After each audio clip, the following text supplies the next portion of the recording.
लडाखमधील गलवान खोऱ्यात झालेली हिंसक झटापट, त्यात भारताच्या 20 जवानांना आलेलं वीरमरण, त्यामुळे प्रत्यक्ष नियंत्रण रेषेवर वाढलेला तणाव, चीनची मुजोरी या पार्श्वभूमीवर ड्रॅगनला हिसका दाखवण्याची मागणी देशवासियांकडून होतीये. त्याचाच भाग म्हणून चीनी वस्तू न वापरण्याचं आवाहन वेगवेगळ्या माध्यमांमधून करण्यात येत आहे. काही प्रसिद्ध व्यक्ती, सेलिब्रिटींनीही या मोहिमेत पुढाकार घेतलाय. चीनच्या कारस्थानाला आपण बुलेट आणि वॉलेट अशा दोन्ही माध्यमातून प्रत्युत्तर दिलं पाहिजे, असं मत रिअल लाईफमधील फुनसुक वांगडू अर्थात शिक्षण आणि पर्यावरण क्षेत्रातील तज्ज्ञ सोनम वांगचुक यांनी व्यक्त केलाय. त्याला अनेकांनी पाठिंबा दिलाय. त्यात आता बॉलिवूडची क्वीन, बेधडक नायिका कंगना राणावतने एंट्री घेतली आहे. अगर कोई हमारे हाथ से हमारी उंगलियां काटने की कोशिश करे या हमारी भुजाओं से हमारी हथेली काटने की कोशिश करे तो किस तरह का कष्ट होगा आपको। वही कष्ट पहुंचाया है चाइना ने हमें लद्दाख पर अपनी लालची नजरें गड़ा के, और वहां हमारी सीमा का एक एक इंच बचाते हुए हमारे 20 जवान शहीद हो गए हैं। क्या भूल पाएंगे आप उनकी माओं के आंसू, उनकी विधवाओं की चीखें और उनके बच्चों के दिए बलिदान को। क्या ये सोचना ठीक है कि सेनाओं का जो सरहदों पे जो युद्ध होता है वो सिर्फ सेनाओं का होता है, वो सिर्फ सरकार का होता है? क्या उसमें हमारा कोई योगदान नहीं है?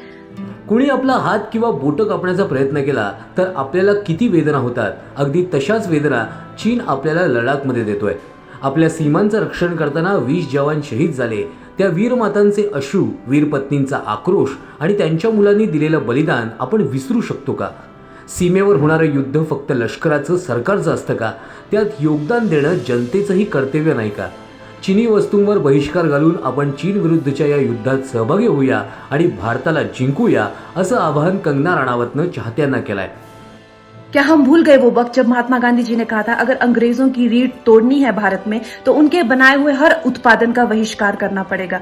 तो क्या ये जरूरी नहीं है कि हम भी इस युद्ध में हिस्सा लें, क्योंकि लद्दाख सिर्फ एक जमीन का टुकड़ा नहीं है, भारत की अस्मिता का एक बहुत बड़ा हिस्सा है, भारत की हथेली है। हम उसे किसी तरह से इस दुश्मनों के उनके गंदे इरादों में सफल नहीं होने दे सकते। तो क्या हम लोगों को इसमें हिस्सा नहीं लेना चाहिए कि जो चाइनीज जितनी भी गुड्स हैं, जितने भी उनके प्रोडक्ट्स हैं, जिन भी कंपनीज में उन्होंने इन्वेस्ट किया हुआ है, उनसे उनको रिटर्न्स आते हैं, रेवेन्यूज आते हैं, ऑर्गेनाइजेशंस हैं, उन सब का बहिष्कार करें, ताकि वो उस संपत्ति से जो यहां से इंडिया से इकट्ठी करके जाते हैं, उस संपत्ति से हथियार खरीद के हमारे सैनिकों के सीने छन्नी करते हैं। तो क्या हम इस युद्ध में हम चाइना का साथ दे सकते हैं? आप बताइए, ये क्या हमारा कर्तव्य नहीं है कि हम अपनी सेनाओं का और अपने सरकार का साथ दें?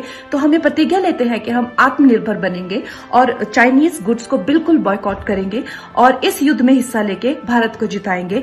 जय हिंद. इंग्रजांच्या साम्राज्याला हादरा द्यायचा असेल तर त्यांच्या प्रत्येक उत्पादनावर बहिष्कार घाला, असा स्वदेशीचा नारा महात्मा गांधींनी दिला होता. तो आपण विसरतोय का? लडाख हा फक्त जमिनीचा तुकडा नाही, ते भारताच्या अस्मितेचं प्रतीक आहे. आपण वापरत असलेल्या चीनी वस्तूंमधून चीनला महसूल मिळतो आणि त्यातूनच शस्त्र खरेदी करून ते आपल्या जवानांवर गोळीबार करतात. मग चीनी वस्तू वापरून या युद्धात आपण चीनला मदत करणार का, असे प्रश्न कंगनाने उपस्थित केले. चीनी सामानाला थारा न देता आपण आत्मनिर्भर होऊया, अशी साथ तिने घातली आहे.